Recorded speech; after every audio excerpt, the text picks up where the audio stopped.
Hey guys, this is Manish and you are watching my channel pharma bullet. तो friends, आज के इस video में हम जो क्वेश्चंस देखने वाले हैं वो आपके आने वाली सभी pharmacist, pharmacy officer, drug inspector exam के लिए इंपॉर्टेंट होने वाले हैं। तो स्टार्ट करते हैं।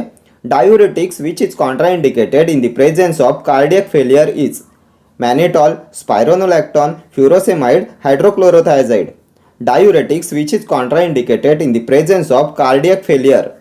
तो इनमें से कौन सा डायूरेटिक कार्डियक फेलियर में कॉन्ट्राइंडिकेटेड होता है? तो यह होता है mannitol. Option A will be your correct answer. Mannitol is contraindicated in the presence of cardiac failure because mannitol आता है ऑस्मोटिक डायूरेटिक में एंड बाय ऑस्मोटिक एक्शन ये इंट्रावस्कुलर कंपार्टमेंट को एक्सपांड कराता है जिससे कार्डियक लोड इंक्रीज होता है, इसलिए ये कॉन्ट्राइंडिकेटेड होता है इन कार्डियक फेलियर। ठीक है। देन ये स्पाइरोनोलैक्टोन होता है पोटेशियम स्पेरिंग डायूरेटिक और ये स्टेरॉयडल डायूरेटिक होता है spironolactone and spironolactone is a competitive antagonist of aldosterone. Then furosemide आता है लूप डायूरेटिक्स में, ये ओटोटॉक्सिसिटी डिफनेस कॉज कराता है and loop diuretics loop of Henle पे एक्ट करते हैं। ठीक है।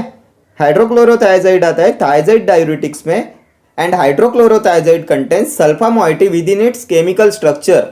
प्रीवियस ईयर एग्जाम में पूछा हुआ क्वेश्चन है which diuretic contains sulfa moiety within its chemical structure. तो ये होता है हाइड्रोक्लोरोथायाजाइड। देन अभी आप मुझे बताएंगे most useful diuretic in the treatment of recurrent calcium stones कौन सा होता है? Most useful diuretic in the treatment of recurrent calcium stones.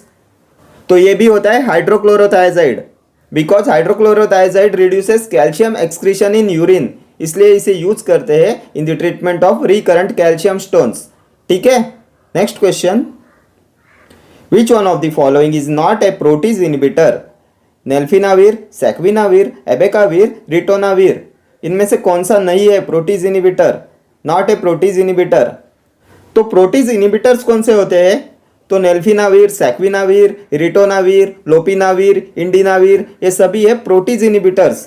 So option C हो जाएगा आपका correct answer. Abacavir is not a protease inhibitor. Abacavir आता है nucleoside reverse transcriptase inhibitors में। अबेकाविर, डिडानोसाइन, साइटाराबिन, जिडोवुडिन, स्टाइवुडिन, ये सभी है nucleoside reverse transcriptase inhibitors.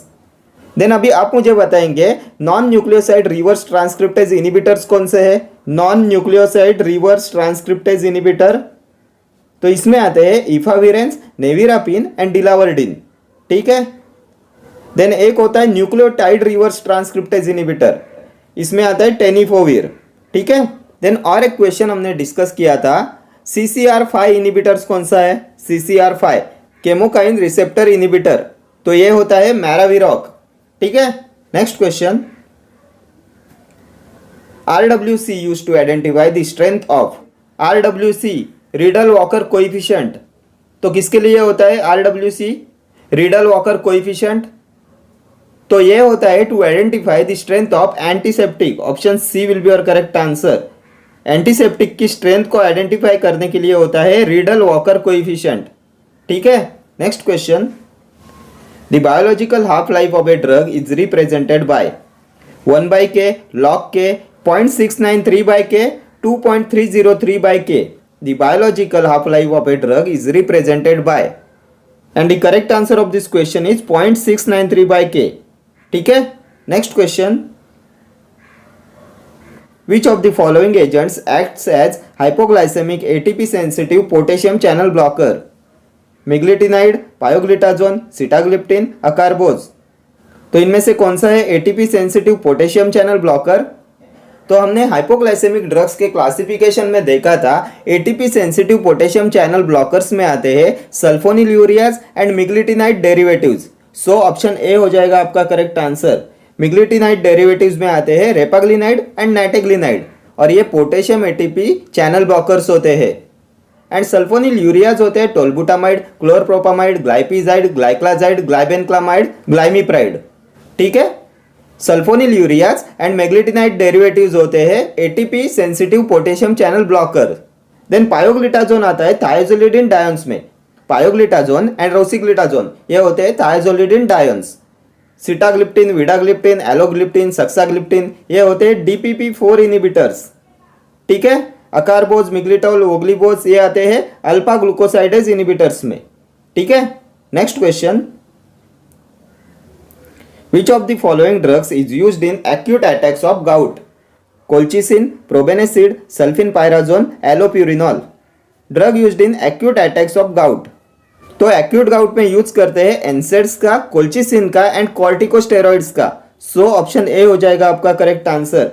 Acute gout में यूज करते हैं colchicine, non steroidal anti inflammatory drug and corticosteroids का।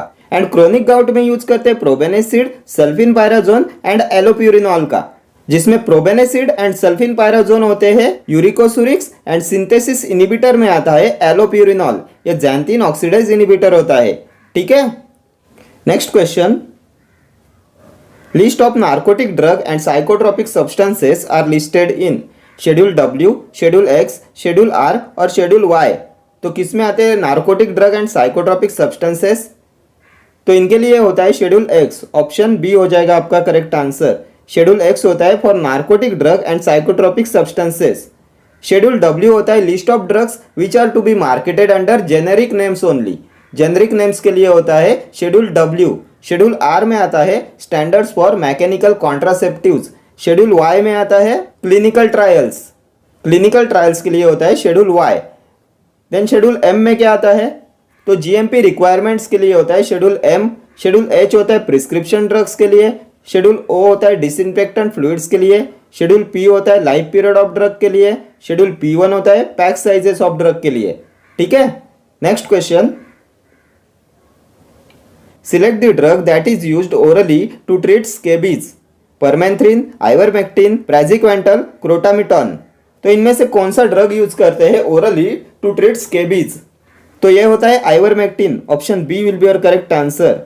Ivermectin is used orally to treat scabies and ivermectin is the only drug effective orally for scabies. ठीक है, next question. The principal ingredient of Epsom salt is ferrous sulfate, manganese sulfate, sodium sulfate और magnesium sulfate. तो क्या होता है Epsom salt? तो हमने बहुत बार डिस्कस किया है। Epsom salt होता है magnesium sulfate. magnesium sulfate होता है Epsom salt, MgSO4 twice 7H2O, Epsom salt magnesium sulphate, और यह होता है सलाइन परगेटिव। ठीक है, next question. The drug of choice for acute necrotising ulcerative gingivitis is emetine, diloxanide furoate, metronidazole, nitazoxanide. तो इनमें से कौन सा है drug of choice for acute necrotising ulcerative gingivitis? Acute necrotising ulcerative gingivitis, क्या होगा इसका ड्रग ऑफ चॉइस? तो ये होता है मेट्रोनिडाजोल, ऑप्शन सी हो जाएगा आपका करेक्ट आंसर। मेट्रोनिडाजोल होता है drug of choice for acute necrotising ulcerative gingivitis. Metronidazole and tinidazole ये दोनों होते हैं drug of choice for acute necrotising ulcerative gingivitis में। And it is also called trench mouth. Trench mouth होता है acute necrotising ulcerative gingivitis. And ये metronidazole amoebic dysentery में भी ड्रग ऑफ चॉइस होता है एंड इसमें इमिडाजोल रिंग प्रेजेंट होती है। ठीक है, next question. Adjuvant present in DPT vaccine is aluminium phosphate, aluminium hydroxide, zinc phosphate, magnesium phosphate. तो कौन सा एडजवेंट प्रेजेंट होता है in DPT vaccine? Diphtheria, pertussis, tetanus vaccine में कौन सा एडजवेंट प्रेजेंट होता है? तो इसमें प्रेजेंट होता है aluminium phosphate, option A will be your correct answer. ठीक है, next question. Which one of the following is not inhalation anesthetic? Thiopental sodium, halothane, diethyl ether, chloroform. इनमें से कौन सा इनहेलेशन एनास्थेटिक नहीं है? Not an inhalation anaesthetic. तो हमने एनास्थेटिक के क्लासिफिकेशन में देखा है हेलोथेन, डाइथाइल ईथर, क्लोरोफॉर्म ये सभी इनहेलेशन एनास्थेटिक्स होते हैं। सो ऑप्शन ए हो जाएगा आपका करेक्ट आंसर। थियोपेंटल सोडियम होता है आईवी जनरल एनास्थेटिक, ये इंट्रावेनस क्लास में आता है जनरल एनास्थेटिक के, थियोपेंटल सोडियम। इसमें और कौन से एनास्थेटिक्स आते हैं? तो आईवी एनास्थेटिक्स में आता है propofol, thiopental sodium, methohexitone, etomidate, then fentanyl, ketamine, midazolam. ठीक है, इसमें जो केटामाइन होता है उस पर भी बहुत बार एग्जाम में क्वेश्चन पूछे गए हैं। Ketamine produces dissociative anaesthesia and it also produces hallucinations. And ये halothane, diethyl ether and chloroform होते हैं वोलेटाइल लिक्विड, ये वोलेटाइल लिक्विड क्लास में आते हैं इनहेलेशनल एनास्थेटिक्स के। इसमें से ये halothane examination point of view से मोस्ट इंपॉर्टेंट है। Halothane has smooth induction, then इसका यूटेरिन रिलैक्सेंट एक्शन होता है, it has significant cardio depression property, then ये यूटेरिन कॉन्ट्रैक्शन को इनिबिट कराता है, इसलिए इसे यूज करते हैं ड्यूरिंग लेट प्रेगनेंसी। ठीक है, next question, mercury poisoning can be treated with desferrioxamine, trientine, deferiprone, dimercaprol. तो क्या यूज करते हैं मर्क्यूरी पॉइजनिंग में? तो इसकी ट्रीटमेंट में यूज करते हैं डाइमर्कैप्रोल का, ऑप्शन डी हो जाएगा आपका correct answer. Mercury poisoning can be treated with dimercaprol. And desferrioxamine का यूज करते हैं आयरन पॉइजनिंग में। ठीक है, next question, oral oligosaccharide hypoglycaemic agent which is administered at the start of the meal is pioglitazone, miglitol, acarbose, glimepiride. Oral oligosaccharide hypoglycaemic agent which is administered at the start of the meal. तो इनमें से कौन सा oral oligosaccharide hypoglycaemic agent है जिसे लेते हैं at the start of the meal? तो ये होता है acarbose, option C will be your correct answer. Acarbose को लिया जाता है at the start of the meal और ये होता है ओरल ओलिगोसैकेराइड। एंड अकारबोज आता है अल्फा ग्लूकोसाइडेज इनिबिटर्स में। अकारबोज, मिग्लिटॉल, वोग्लिबोस ये होते हैं alpha glucosidase inhibitors. Pioglitazone, rosiglitazone आते हैं थायोजिलिडिन डायंस में। देन ग्लाइमिप्राइड आता है सल्फोनिल यूरियाज में। सेकंड जनरेशन सल्फोनिल यूरिया होता है ग्लाइमिप्राइड। ठीक है, next question, ninhydrin test is used to detect amino acids, fats, tannins और वोलेटाइल ऑयल्स। तो किसके डिटेक्शन के लिए यूज करते हैं नीन हाइड्रिन टेस्ट का? तो इसे यूज करते हैं for the detection of amino acids, option A will be your correct answer. Amino acids के डिटेक्शन के लिए यूज करते हैं नीन हाइड्रिन टेस्ट का और ये स्पेशली होती है अल्फा अमाइनो एसिड्स के लिए। और कौन सी टेस्ट होती है अमाइनो एसिड्स के लिए? तो biuret test, xanthoproteic test, Millon's test, sulphur test, Hopkins test, nitroprusside test, ये सभी टेस्ट होती है अमाइनो एसिड्स के लिए। ठीक है, फैट्स के लिए कौन सी टेस्ट होती है? तो क्राइस टेस्ट होती है फैट्स के लिए। टैनिन्स के लिए होती है gold beater skin test, phenazone test, gelatin test. And volatile oils के लिए आती है टिंक्चर अल्काना टेस्ट। ठीक है, next question, an example of plant fibre, jute, asbestos, Terylene, glass. तो इनमें से कौन सा है प्लांट फाइबर? तो प्लांट फाइबर होता है jute, option A will be your correct answer. Jute is a plant fibre. Asbestos होता है मिनरल फाइबर एंड ये टेरिलिन होता है सिंथेटिक फाइबर। ठीक है, next question, turmeric belongs to Zingiberaceae, Leguminosae, Loganiaceae और सोलानेसी। तो क्या होती है टर्मरिक की फैमिली? तो टर्मरिक की फैमिली होती है Zingiberaceae, option A will be your correct answer. ठीक है, एंड टर्मरिक का बायोलॉजिकल सोर्स होता है कुरकुमा लोंगा एंड इसका सिनोनिम होता है इंडियन सैफरॉन एंड ये होता है कलरिंग एजेंट एंड एंटीसेप्टिक। ठीक है, next question, the following tissue is most sensitive to vasopressin, renal collecting ducts, intestinal smooth muscle, vascular smooth muscle, uterus. तो इनमें से कौन सा टिश्यू होता है मोस्ट सेंसिटिव टू वैसोप्रेसिन? तो ये हो जाएगा renal collecting ducts, option A will be your correct answer. Renal collecting ducts is most sensitive to vasopressin. Next question, the non aqueous vehicle used in injections is alcohol, glycerol, wax और lipid petroleum, vegetable oils.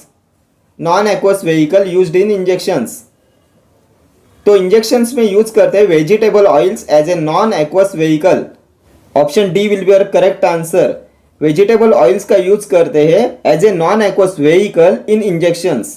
ठीक है, next question, the antihypertensive that causes sedation, clonidine, hydralazine, losartan, amlodipine. तो कौन सा anti hypertensive drug cause कराता है sedation? तो sedation cause कराता है clonidine, option A will be your correct answer. Clonidine causes sedation because clonidine has relatively common side effects on CNS and it can produce sedation, mental depression and disturbed sleep. So option A हो जाएगा आपका correct answer. ठीक है, next question, the narcotic drugs and psychotropic substances act was passed in 1985, 1963, 1940, 1938। Narcotic drugs and psychotropic substances act तो NDPS act पास हुआ था इन 1985. Option A will be your correct answer. NDPS Act was passed in 1985 and it came into force in 1993. ये पास हुआ था in 1985 and it came into force in 1993. Next question. Medicinal and Toilet Preparations Act was passed in the year 1950, 1955, 1960, 1965. Medicinal and Toilet Preparations Act. तो ये पास हुआ था 1955 में. Option B हो जाएगा आपका correct answer. Medicinal and toilet preparations act was passed in the year 1955. Next question. The DPCO drug price control order was exercised by central government in 1985, 1995, 1987 और 1997. The drug price control order was exercised by central government in. तो ये हो जाएगा 1995. Option B will be your correct answer. The DPCO was exercised by central government in 1995. Next question. The drug act was passed in 1940, 1948, 1949, 1951. तो कब बना था the drug act? तो drug act was passed in 1940. Option A हो जाएगा आपका correct answer. The drug act was passed in 1940. Then 1948 में बना था pharmacy act. Pharmacy act and factory act ये दोनों बने थे 1948 में. देन first pharmacy council of India was established in 1949. Pharmacy act was passed in 1948 and first pharmacy council of India, first PCI, was established in 1949. Okay friends, thank you for watching this video. See you in the next video. Till then, do like, share, comment and subscribe to my channel. Thank you.